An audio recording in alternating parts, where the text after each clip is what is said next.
uniting the country in our fight against the China virus. I've reminded people of the importance of masks when you can't socially distance in particular.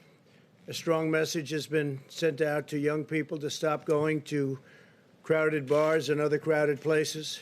Yesterday, we made the amazing announcement for our plans to protect nursing home residents. We're working very hard on that. We're doing very well all over the country. And also about contracting with Pfizer. We made a big, beautiful contract with Pfizer. We think they're very close, but we have a lot of companies that are very close to produce a vaccine. And I wanted to come out again today to share some additional news with you.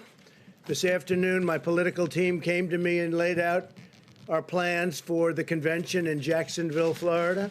It's a place I love. I love that state. The drawings look absolutely beautiful. I never thought we could have something look so good so fast with everything going on.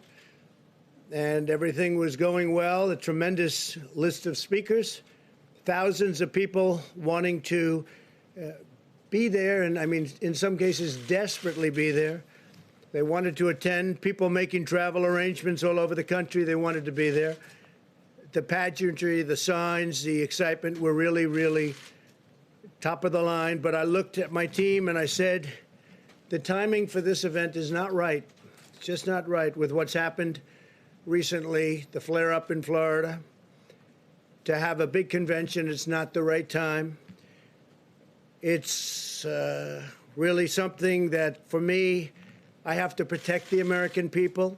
That's what I've always done. That's what I always will do. That's what I'm about. They said, sir, we can make this work very easily. We have great enthusiasm, incredible enthusiasm. Even the polls say about the most enthusiasm they've seen. We can do this safely and we can do it responsibly. And I said, there's nothing more important in our country than keeping our people safe, whether that's from the China virus or the radical left mob that you see in Portland, where I want to thank Homeland Security and others and law enforcement for doing a fantastic job over the last few days. They went in and people were out of control for 51 days, a long time. And Homeland Security and other law enforcement with us went in, and they've done a great job in protecting our property, federal courthouse and other property, and most importantly, protecting our people.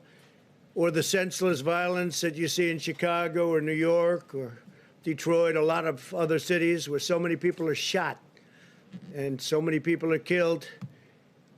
And people elected me to help and to protect. So I told my team it's time to cancel the Jacksonville, Florida component of the GOP convention. Will be starting in North Carolina for the Monday, as has always been planned. We were never taking that off. That's remaining as it is. The delegates are going to get together. That's where they do their nomination. So the delegates are going to North Carolina, and they'll be doing the nomination. And we're going to do some other things with tele-rallies and online the week that we're discussing, which will be really good. I think we're going to do it well. And I'll still do a convention speech in a different form, but we won't do a big, crowded convention per se. It's just not the right time for that. I care deeply about the people of Florida and everywhere else, frankly, in this country and even in the world, who would be coming into the state, and I don't want to do anything to upset it. They'll be doing very well very shortly. We're going to put some maps up of the country behind me, and you'll see that the area that we're talking about is a hot spot. You'll also see a lot of the country has no problem whatsoever, most of the country, actually. So I'm always going to take care of you, so that's the way we're going to do it. I've spoken to Governor DeSantis and informed other political leaders. I want to thank the Jacksonville community and its great mayor. He's a great guy, really great guy. They wanted it so badly. And all of the other political representatives in Jacksonville and in Florida, and just very special people, a very special group. And they were there for us 100%. Today, I want to provide an update on the actions we're taking to support the safe reopening of America's schools. Parents around the world who have had their children home for the last few months have a greater appreciation for the fact that teachers are essential workers, that they're essential to our children's future. Our goal is to protect our teachers and students from the China virus while ensuring that families with high-risk factors can continue to participate from home. Very important. The American Academy of Pediatrics has released guidance recommending that schools reopen. It said, quote, lengthy time away from school and associated interruption of supportive services often results in a social isolation, making it difficult for schools to identify and address important learning deficits, as well as child and adolescent physical and sexual abuse, substance abuse, depression, and suicidal ideation. This, in turn, places children and adolescents at considerable risk of morbidity and, of some cases, mortality. Beyond the educational impact and social impact of school closures, there's been a substantial impact on food security and physical activity for children and for families. So that's very important. And there's a highway, it goes both ways. The National Education Association recently stated, despite the momentous efforts of educators during the pandemic, online learning has never been an effective replacement for in-person learning and support. Being at the school, being on the campus is very, very important. One study estimates that due to school closures last spring, the average student will begin this school year roughly 35% behind in reading compared to the typical year, and more than 50% behind in math. That's a big statement. According to McKinsey & Company, learning loss will probably be greatest among low-income Black and Hispanic students. They're the ones that are hit the hardest. We don't want that happening. 30 million American students rely on schools for free and reduced meals. Over 70% of the students who receive mental health services do so through their schools. According to HHS, 1 in 5 reports allegedly having to do with child abuse. They have neglect, and these are neglect and neglected cases are submitted by education personnel. So people in the education world on the premises will be the ones that report neglect and other problems when they see the children. They know if they've been neglected, they know if they've been hurt or harmed in any way, whether it's at home or someplace else, but they see this at school. You don't get to see that if you're not going to school. It's a big thing. Fortunately, the data shows that children are lower risk from the China virus very substantially. When children do contact the virus, they often have only very mild symptoms or none at all. And medical complications are exceedingly rare. Those that do face complications often have underlying medical conditions. 99% of all China virus hospitalizations are adults, and 99.96% of all fatalities are adults. That means that children are a tiny percentage, less than 1%, and even a small percentage of 1%. In a typical year, the flu results in more deaths of those under 18 in the United States than have been lost thus far to the coronavirus. Many different names, many, many different names.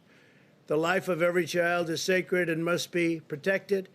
Our sole focus is the health and well-being of America's children. I have a very, very special person who loves children, who's I think one of the greatest athletes of all time.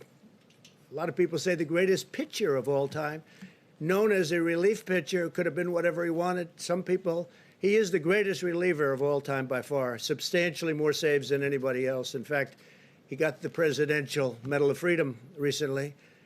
And I'm reading off these stats. I knew he was the best. I knew he was great, but I didn't know it was almost double anybody else.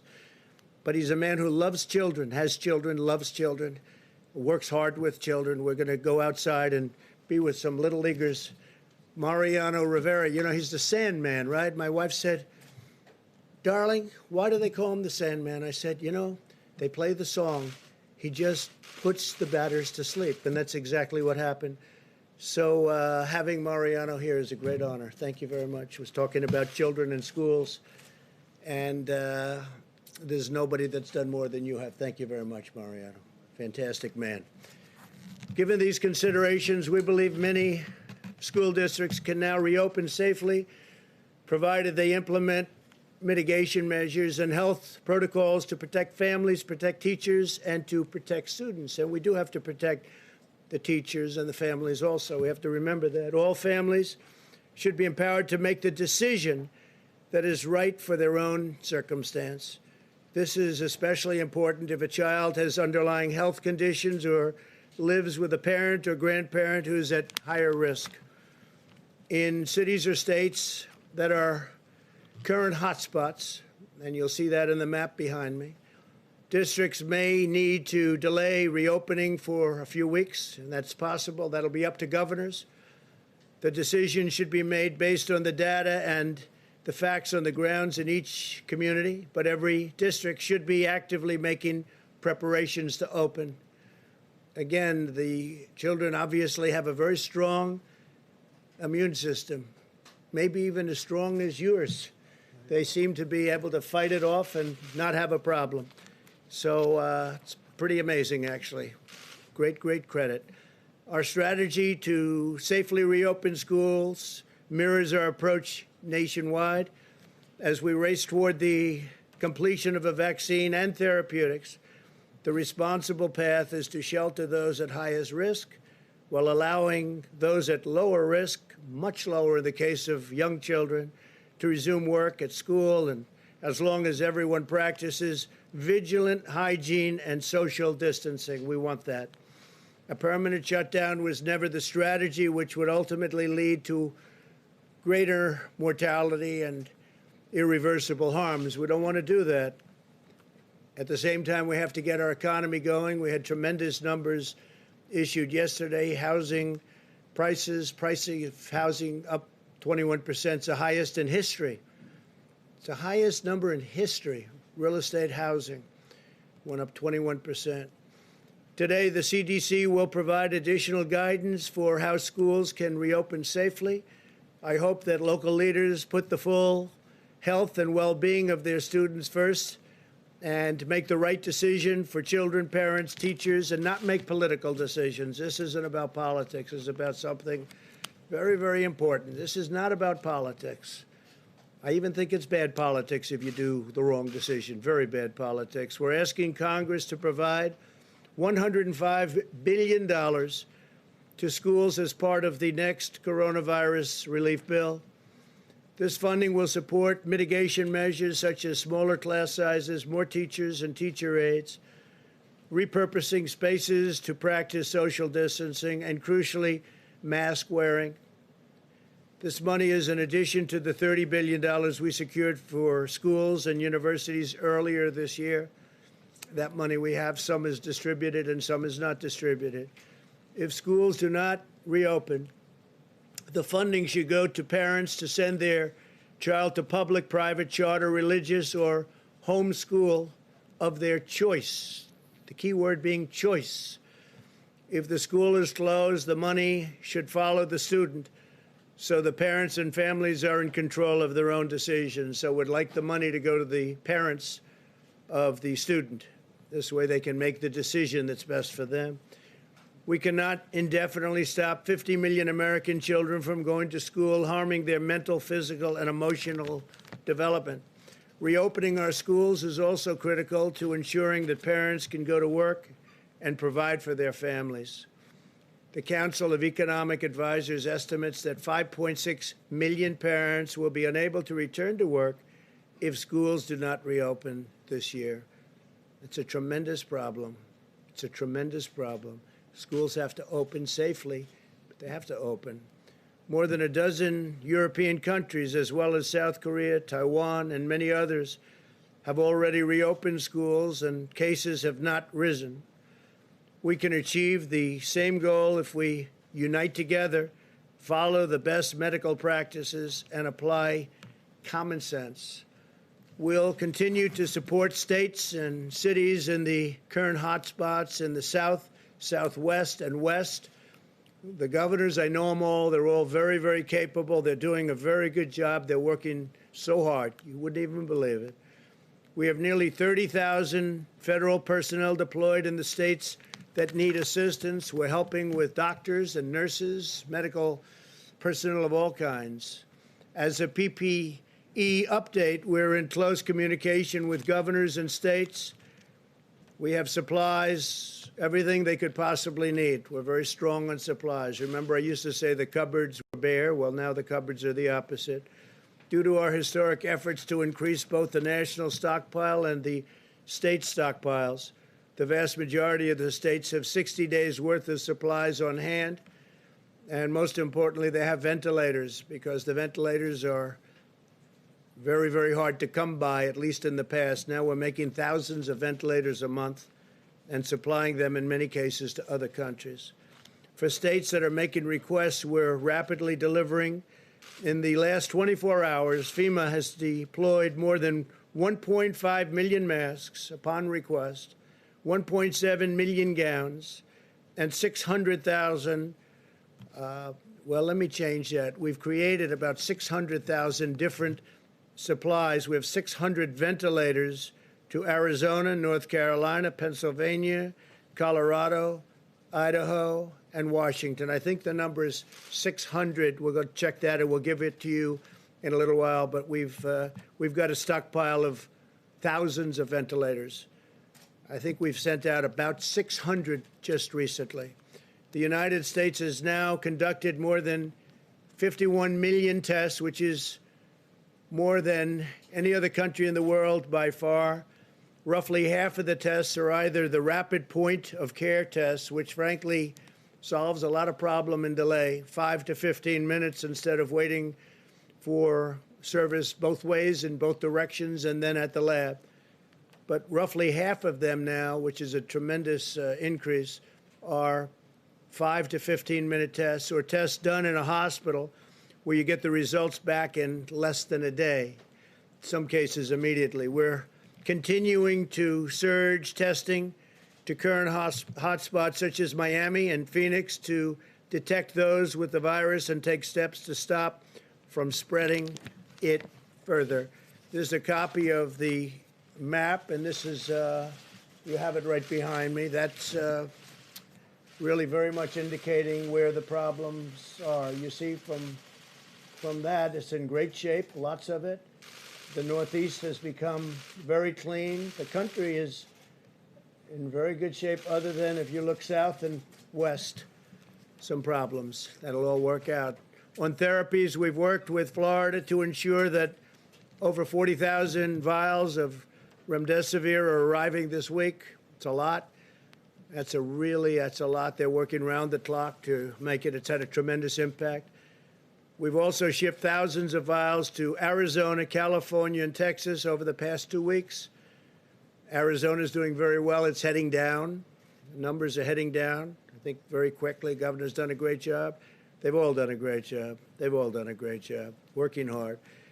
We'll continue to monitor the areas rising and with respect to cases, and we ask all Americans to exercise vigilance, practice social distancing, wear a mask, do whatever is necessary so we get rid of this horrible situation, this horrible disease that was sent to us by China. It should not have been sent. They should have stopped it. They could have stopped it. They didn't. And the entire world has gotten infected.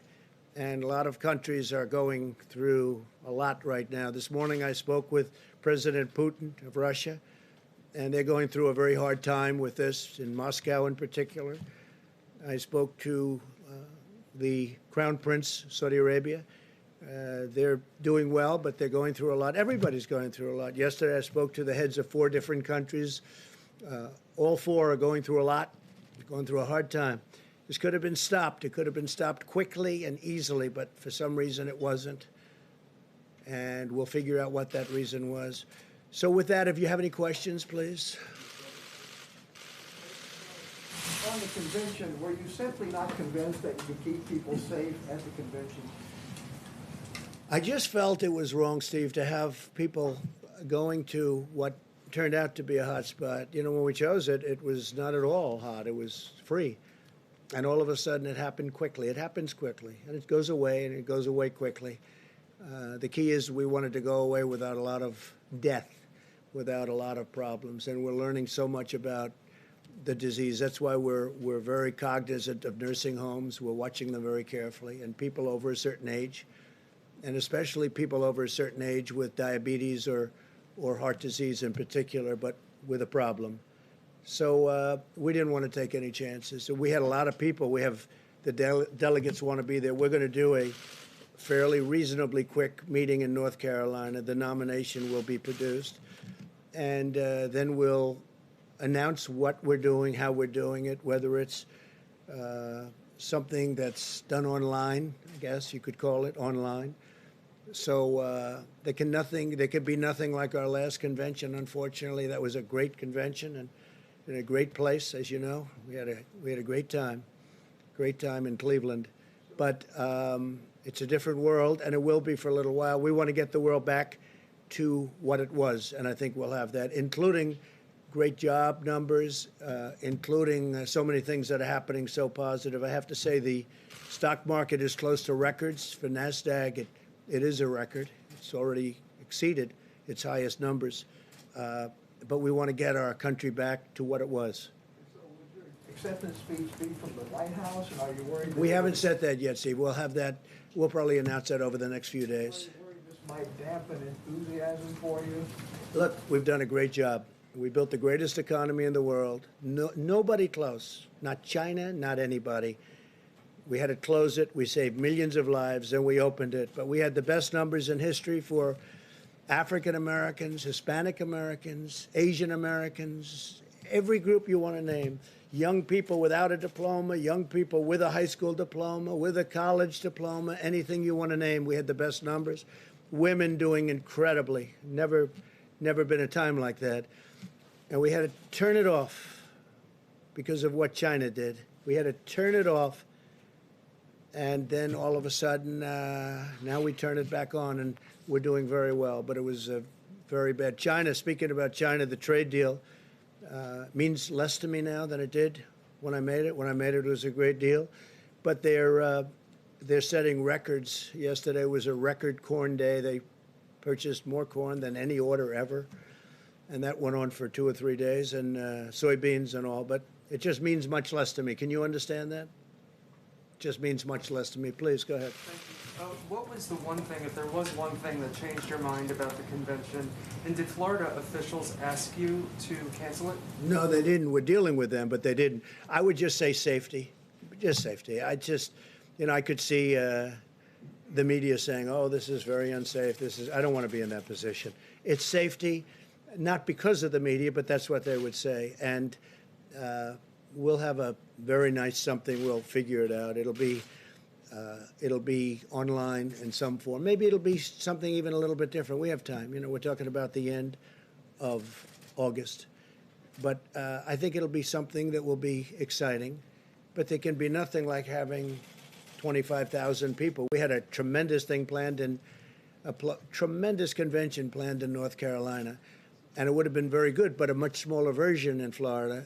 But then we saw what was happening pretty quickly. We saw that the virus was coming up that coast. So, do you think it's an acknowledgement of the severity of the situation in Florida? No, I think it's going to come and go. It will. I mean, you take a look at some of these locations. We're heavily infected. I mean, to a point where Deborah and I were talking that, you know, when you look at what happened in New York and what happened in New Jersey and other places, and now you're looking and it's gone. Hope it stays gone. I think it will. But we have to be vigilant. We have to be careful, and we also have to set an example. I think setting the example is very important. It's hard for us to say we're going to have a lot of people packed in a room and then other people shouldn't do it. Don't forget, we're talking about schools, and we want them to be vigilant, and we're saying open, And then we're saying, here you have a big room. But I also, if you notice, I said where bars are crowded, where other things are crowded. Well, there's nothing more crowded than a convention. A convention, I mean, you've seen them. And even though you try and keep people away from each other, it's just not that kind of a thing. They probably can't do that. It just doesn't work for them. So it's a very hard. So I think we're setting an example by doing it. It's very important. Yeah, John. Mr. President, if I could come back to school openings. You talked about money that Congress is looking at to help schools who want to reopen. If a school wants to reopen but is concerned about testing, would you consider directing some of that money toward testing for either a school district or even individual schools, if that's what it took to open the schools? Yeah, I think so. I mean, a lot of people feel differently about testing. We talk about it a lot. When we have 50 million tests plus, and we broke the 50 million test mark. Second in the world is India, which has 1.4 billion people, and they had 12 million tests. And other countries that are very big had 2 million tests. And some countries essentially only test if you're sick and walk into a hospital or walk into a doctor's office, or you're literally really sick. They essentially don't do tests unless you're sick. And I understand that too. So, yeah, if they feel that that's what they want, that would be fine. You would tell Congress, you would encourage Congress to pay for testing for schools? I would if they want. Again, we've done 50 million tests. There's nobody even close in the whole world. You look at our mortality rate, you look at our death rate, you look at different statistics. We're doing very well. But one death is too many. This should never have happened. This should never have been allowed to happen from China. Also, Mitch McConnell's office just put out a statement a moment ago about the Phase 4 relief package, CARES 2, saying, quote, it's tailored precisely for this phase of the crisis. Yet it does not include your payroll tax cut. So do you believe it's perfectly Yeah, I'd like to tailored? see a payroll tax cut. I think it's great for the workers. The Democrats would never have gone for it. They don't want it. They're not big into the workers, I guess.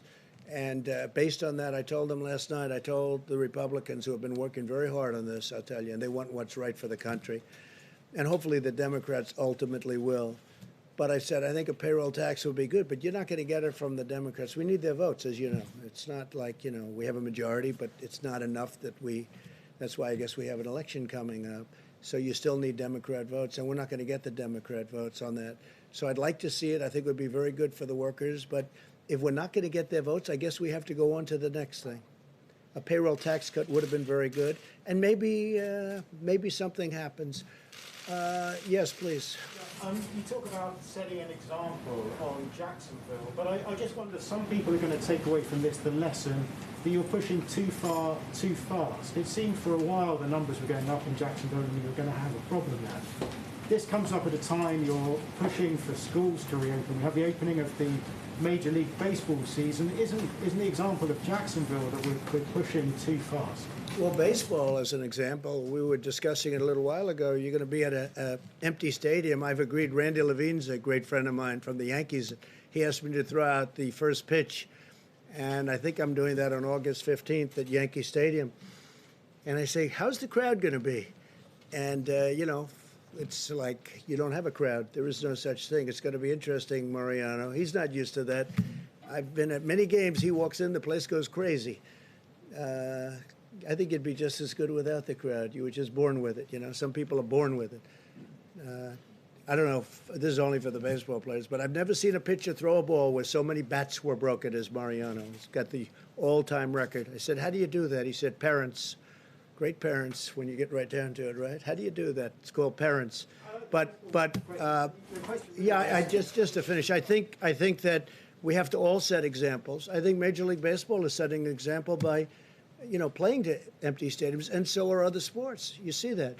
Now, then they'll allow a certain number in. I see golf is now soon will be allowing people to come in percentages, and all of a sudden we want to get back to normal. The key is to get back to normal because nobody wants to see this. But I think it's really good that baseball's opening. It looks like football's opening. It looks like sports are opening. We have, it's a tremendous thing psychologically for our country.